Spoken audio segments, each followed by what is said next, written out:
I'd been hiding from my mob family for 3 years when a customer told me, "Your cousin says hi." I kept scanning his items like nothing had happened, like my whole body hadn't just gone numb.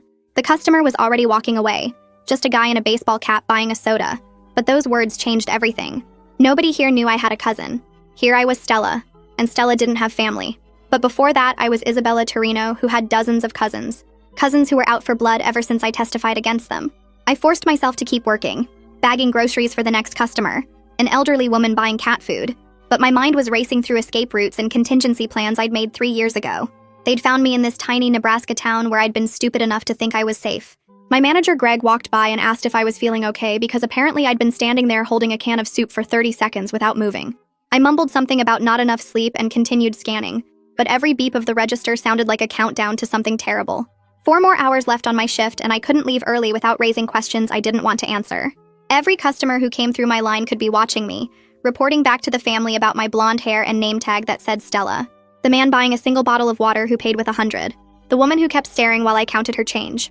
Were they real customers or scouts sent to confirm it was really me? I thought about running right then, just walking out the door and driving until I hit Canada. But that's what stupid people did, and stupid people ended up in car trunks. The family was patient and methodical, and they'd probably been watching me for weeks before making contact, learning my routines and relationships. They knew about David, the paramedic I'd been dating for 6 months. They knew about my Tuesday night book club and my Saturday morning runs.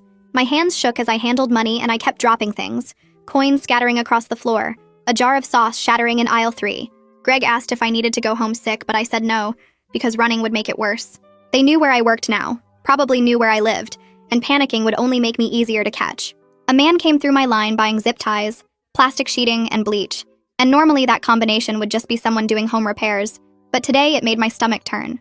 He smiled at me while I rang him up and said something about the weather, but all I could think about was my cousin Polly, who'd handled problems for the family until he got caught with a body in his trunk. During my break, I hid in the bathroom and tried to think, but my mind kept circling back to what happened to Aunt Marie when she tried to leave the family. They brought her back in a wheelchair, and she never said what they did to her, just sat at family dinners staring at nothing with clouded eyes.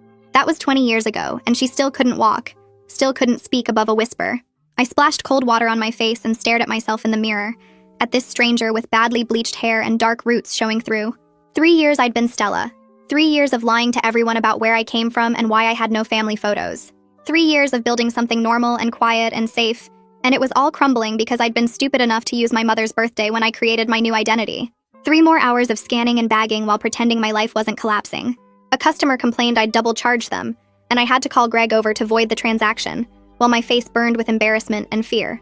Every minute that passed without something happening made it worse